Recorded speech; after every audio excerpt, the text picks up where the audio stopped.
Hey everybody, it's Jane Johnston with the Briar Hill Group at Remax Camosun, host of Vancouver Island Time and now Community Talks daily at 4:30. I have today Jill Moran. Jill runs XL Yoga. She's an awesome person. Welcome, Jill. Hello. So Jill offered to come on today, and I thought it was a really important talk actually because many of us, like me, have been sitting in front of a computer holding all of our meetings virtually. And a few of my friends have actually ended up in hospital with back spasms and sciatica. So the importance of remaining lithe and strong and mobile is never more important than now. And I'm just wondering, how long have you been a yoga instructor, Jill? I've been teaching for 5 years. I started once I finished my training. I was kicking and screaming and didn't want to teach. I was afraid of teaching, and then somebody sort of kicked me into a class and said, "You're teaching this." But no, I love it. It's fantastic. And so, why is your program called XL Yoga? I teach people who have bodies like I do, so people with bodies that are larger, but at the same time, body size is relative, right? So I'm never going to refuse someone because they're too thin for class. If they come to my class, they figure they want a class that's more adaptive. So we use props, we use blocks and straps and all sorts of things to do the regular, quote unquote, air quotes, poses, but do them in a way that work for our bodies. So I was going to tell you earlier before the show started, it was funny. I was joking with my husband that he should love me more because I've gained 10% of my body weight. More to be loved, yes. Yeah, there's 10% more to love me. So, exactly. do you find like it's a bit about body image doing yoga then, or is there more comfort going into your class knowing that? Yeah, I think there's a few things with yoga. I think there's I don't want to call it traditional yoga, but there's some things about yoga that freak people out. So the classes that we run are really unorthodox. So we talk during class and it's not silent and there's no chanting, no Sanskrit, nothing that's going to freak anybody out. And because everybody's so comfortable, because nobody's competing, there can be this sort of competitive yoga thing where I can do this and you can't, because it's not like that. It's a really strong community. It amazes me what a lovely community it is, and that people will come early when they were live classes and come in 20 minutes early and chat and talk about things and support one another, and just not your average class. And I think part of that is because people are feeling more open and more accepted than they might feel in a regular class. Where do you hold your classes regularly? Right now I'm doing them in my living room right here. But in general, I do them at 3 different locations. I'd like to streamline it a bit if I can. So I do it at Burnside Gorge Community Center. And I just heard from them today. They said that they're thinking about doing classes again in July. Awesome. So that might be the first place that I end up doing in person again. And that's on Thursday. And then Sunday, I do it in a little location called the Collaboration Hub at Hillside and 5th, right next to the Bar and Grill. And Tuesdays is a bit more of an advanced class, and it's across from Pluto's on Cook Street. My dream, which I've been thinking about more and more, is that I could have a space that I would rent cooperatively with other yogis and maybe a practitioner of some kind or other, and just have one space. That would be fantastic. So that's kind of my ultimate plan. Well, I think now too, I mean, one of the issues with COVID-19 and how transmissible it is whether or not you're in a closed environment or not. So you could almost do it in a park, couldn't you? Yes, last summer we did, when it got too warm to be in that studio on Cook, we did it at a park near me over in Fairfield. And it was great. And you could certainly do it 6 feet apart in a park. So that's for a class that doesn't require chairs like my Sunday class does. Certainly it could happen that way for sure. Okay. And so we talked about the fact that a lot of people right now are suffering from back spasms. And I mean, I'm in the most uncomfortable chair right now. Yeah. Why is yoga so important. So important right now.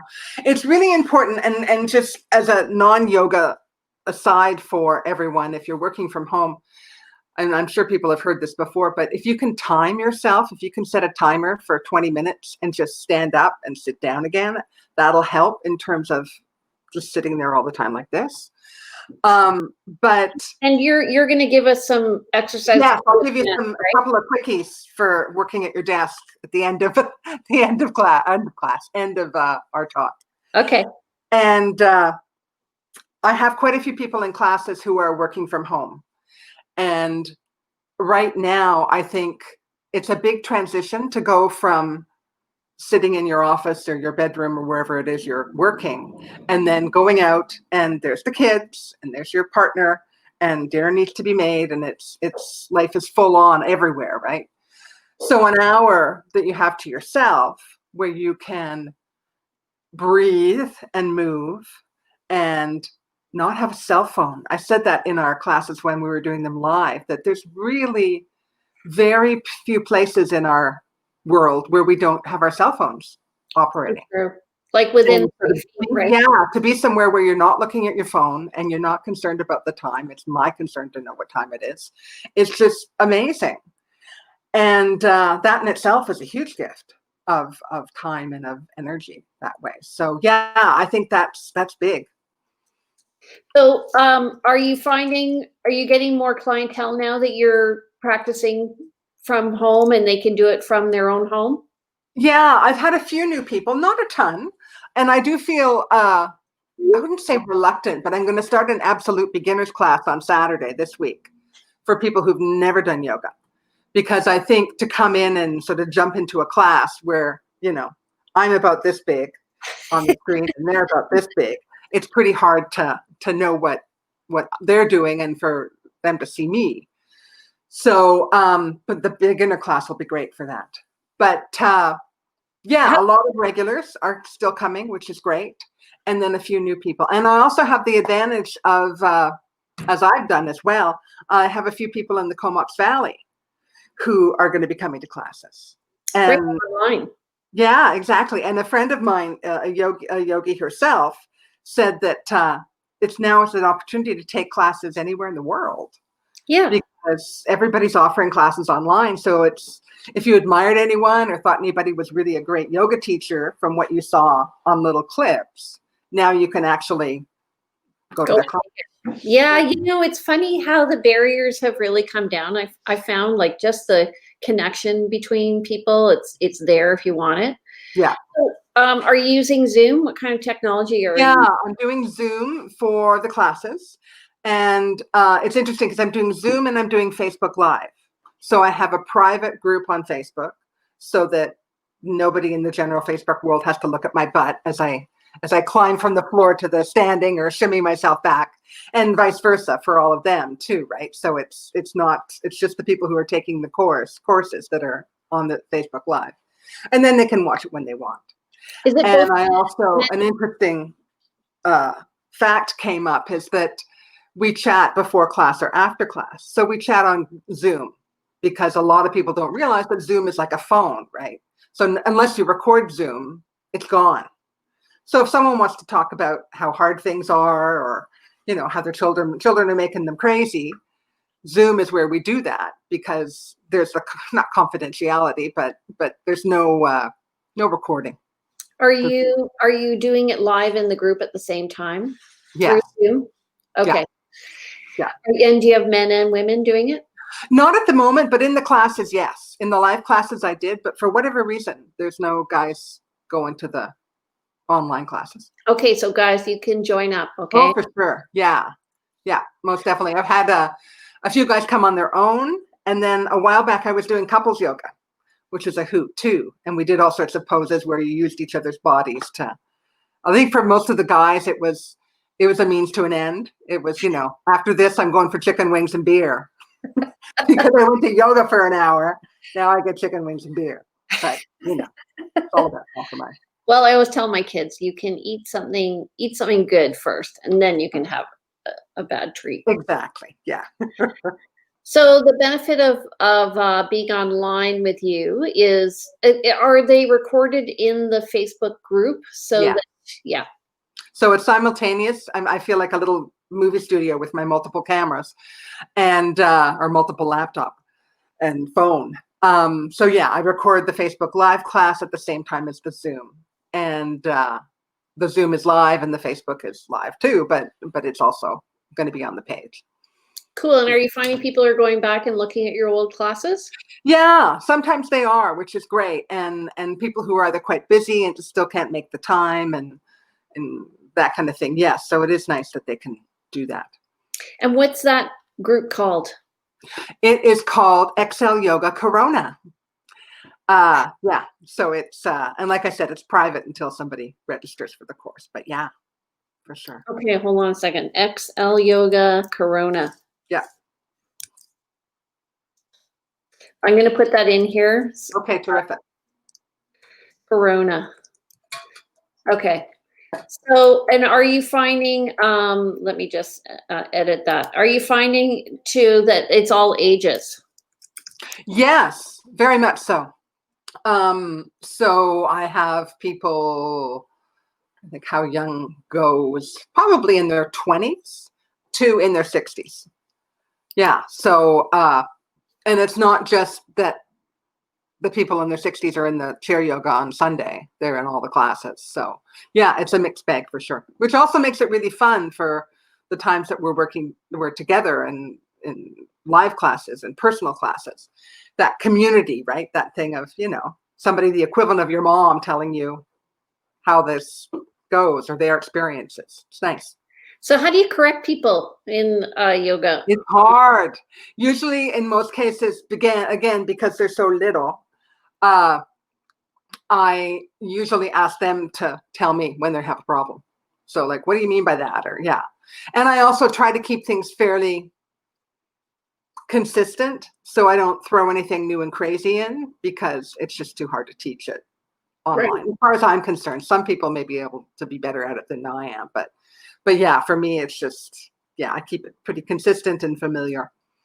So are you going to keep the group going after Corona's done? Yeah, I think I will. I will talk to everybody and see, but I think I'll at least do one or two of them continued online because it's nice if someone's working late and they just can't make it. And that was my joke about online classes, right? Because the commute is really great, right? There's no problems with parking. You just sort of go from your kitchen to your living room and off you go. So yeah, I think I will because it may be a nice convenience and it's no harm for me, no big deal for me to throw up a laptop and record it while I'm teaching it. So you went from being scared to now you're teaching online. Yeah, I know. I guess I don't know what that is. That might just be it was the right time, or I think there's something about for someone who can be nervous and shy that something about teaching that really brings you out of yourself. And because you taught that it makes you more of an extrovert. I'm still an introvert, but for those however many hours a week, I'm an extrovert. Well, I think it's funny when I used to teach, there were people they liked being teachers, and in a classroom they could hang out with 40 kids and lead them through all sorts of exercises. But when it came to being one-on-one with their peers, or in a group setting with their peers, they had a hard time. But I think honestly, I really feel that over the past 3 months, 2 months, we have had just a great leaps and bounds of people who have just learned so much technology in such a short period of time. Like for us to even figure out initially what the sorry, I'm getting notes here. Beverly Carter says, wishing you much success, Jill. Oh, good. Lovely. But just the technology for us to figure out open houses and how to do streaming on open houses. And it was like so difficult. I couldn't grasp it. And now I realize, it's so easy. Yeah. And often I think we really created problems for ourselves. So maybe yoga is a good way for us to loosen us up. And talking about your theme of pivoting, I think and I've said this to several people it's very crass to say, and I know that, it's a horrible disease and it's a terrible time, but in some ways, this situation has made us learn. So if I was talking about, I'd like to teach classes online. And then I didn't have to until this happened. So then you have to learn quick, like you said, right? Or people who are with retail and they want to sell online. It's like, I really should set up a store online. And then this situation comes and you have no choice. So it's sort of, you're thrown into the deep end because of the situation and you adapt. What sort of equipment do people need to do this from their homes? The very beginner yoga class that I'm starting, brand new, I've told them they need nothing. In general, if they can have a mat or just a surface that they're not going to slip on when they stand up, or when they move when they're standing up. These are yoga blocks. And what I did with the people in the classes that were in the person classes as well, I went around and I washed all the props and gave them a good sterilize, and then I shopped them around. So I drove them around to where they live and I said, here, you need blocks, you need a strap, then you can borrow these until the studios are open again. So that made it nice for them, and I would certainly do that again. And then a strap, it's about, 6 or 8 feet long, and you could use a bathrobe tie, or you could use a scarf or a belt. So it's pretty adaptable, and in general, you could get away with nothing, but these sort of make it a little easier. Do you use balls or anything? No, I have tennis balls in the studio, in one of the studios, because they're just great for rolling your feet. So if you've got sore feet or plantar fasciitis, they're really good for that. But no, I haven't yet. I know I've got some spiky balls here, but I haven't used them in class yet. But one day. Suzanne is saying she's motivated to do yoga now. And thank you, Jill, for making it easier for people like me who are intimidated by it. So that's nice. Exactly. Yeah, and that's the big thing, right? Is that everybody is so comfortable, and that you might be a little intimidated the first time you come, but once you're in, and everybody's lovely. Like everybody says, "Hi, I'm Jane, and what's your name?" And like people are, it's not like a regular class where you go in and you're silent and you don't know anybody. People all get to know each other. I found it so great, actually, just communicating with people and getting to know them and just supporting them, you know. And it has nothing to do with business. It's just relationship based. So do you want to show us some yeah, a couple things, just sort of little chair things. I'm not going to go far back. Otherwise, I'm going to put my butt on Facebook. So this one I just discovered and I love it. So you just take your hands out to shoulder height and interlace your fingers. And then sort of suck your gut in a bit. And so you're taking your spine to the behind you. And then bring your head down and extend this way. So you're extending forward with your hands, bringing your head down a little bit. And it's wonderful for the middle and upper back. And then you can let all that go and just take your hands behind you a bit and open up the chest. So if you are working from home and you are getting really sore, then stand up, shake yourself a bit, and then maybe do this in between. So you're taking your fingers out. Your arms are at shoulder height. Your head is tucked in. Your belly is tucked in, so your back is curled a little bit. And then you're bringing those hands away from your body. And then inhale and take your hands back and open up your chest. So yoga is basically breathing and moving, and coordinating breathing and moving.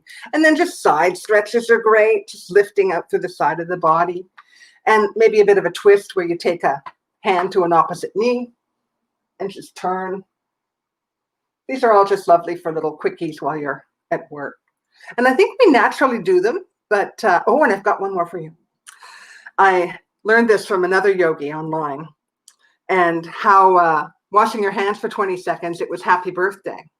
So if you're at work or you're at home anytime and you're a little bit tense and you go to the bathroom and you wash your hands, so wash your hands and breathe in for the count of 4. And then breathe out for the count of 4. And then breathe in for the count of 4. And breathe out for the count of 4. And then maybe try and have an empty breath for the count of 4. and then breathe in for the count of 4. So that's 20 seconds. And having that consciousness about your breath slows you down and sort of takes you out of the whatever it was you were experiencing and takes you out of the monkey brain of busy, busy, busy and what if and when, and brings you back to your breath. So it's a great, easy one. And it's less annoying than saying happy birthday.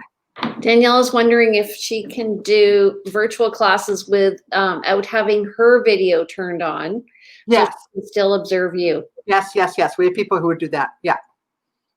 Yeah. So then we don't have, the only thing I would worry about is just making sure that your form is right. Yes, exactly. It is a bit awkward, especially if you've never done yoga before. I wouldn't recommend it in that circumstance. But if you've done it before and you feel like you know what you're doing and you just want to be led, then sure. Yeah. And if you just want to come and lie down and listen to Jill's voice, that would be good too. I always tell people lying down is always an option. No one's actually taken it up for me for an hour, but one day someone will, and that's great. So do people pay you for these courses? They do. Right now with the online courses, I'm doing it with a sliding scale. So it's quite inexpensive. It ranges per class. I'm doing them for a series of 4 just to keep it small and bite-sized so that people don't get depressed. If I booked it for 3 months, then they'd say, oh, we're doing them online for 3 more months. So normally when I do them in person, they're about 7 weeks or 8 weeks. And in-person ones range between 10 and 15 per class. And the pay what you can, I'm suggesting anything between 5 and 15 per class. So it's up to you to choose what you pay. And they're either PayPaling me or they're e-transferring me. That's one thing I realized, like 100 years ago, we didn't have the option of paying for It's changed everything. Mm-hmm. It made things way easier in a bad way. You're shopping at 2 a.m. and you just, bring out that card. Okay. Is there anything else that you want people to know about you? I don't think so. Yeah, just breathe and stretch, even if you're not going to take a class. And a lot of classes in yoga are not freaky. Some people, I remember once I met a person who thought that yoga was a religion. And that, if they did yoga, that they would no longer be able to be a Catholic or whatever. But no, it's not a religion. At least, yeah. It varies, right? But certainly the yoga that I teach is quite loose. So I think I might lose my yoga card one day because I curse and swear in class. But no one's left yet. So no, that's great. Okay, well, if you guys want to do yoga with Jill, I think you would be a great introductory instructor too, right? Yes, for sure. Yeah. Yeah. Not intimidating at all. Okay, so actually I'm going to just edit this a bit. I'm going to put your name here. Yes. And this is probably too small, but I'll pop it up. It's a little poster. Oh, it's going to be backwards. No, it's good. Isn't it? No, it's good. Oh, good. So that's all. www.xl-yoga.ca. Okay. Lovely. All right. So if you want to get in touch with Jill, you can. She is with XL Yoga. Her number is 250-217-9866. She's at xl-yoga.ca, or you can visit her at facebook.com/XL Yoga. All right. And so we look forward to you tagging us in some videos, and we'll attach them to this. Okay. Thanks, Jill. Have a great day, everybody. Oh, hold on. We have 2 more comments. Oh, my goodness. Beverly Carter likes you because you're real. And Yami Martinez from California says, thank you. So look at that. Look at that. Californians. You're an international instructor. Exactly. Okay, everybody, have a great day. Come back tomorrow. We're meeting with one of our local entrepreneurs in the restaurant industry. He's going to be talking to us about what's happening in his world. And then on Monday, we have Ann Squires Ferguson talking about commercial spaces and how she's operating, because she works with commercial people right now and what's happening in that world. So we'll see you tomorrow at 4:30. Take care, everybody. Have a great day. Thanks.